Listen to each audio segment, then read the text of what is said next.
உயிரொன்று இல்லாமல் உடல் இங்கு நிலையாதே. உயிர் என்ன பொருள் என்று அலைப்பாய்ந்து தெரியாதே. வாழ்க்கையின் வேர்களோ மிக ரகசியமானது.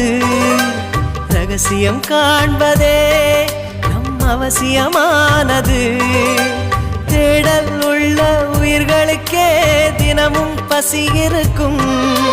தேடல் என்பது உள்ளவரை வாழ்வில் ருசி இருக்கும்.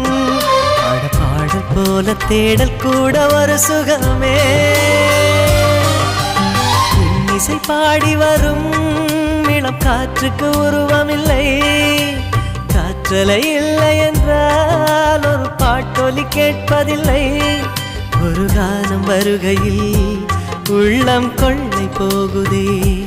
ஆனால் காற்றின் முகவரி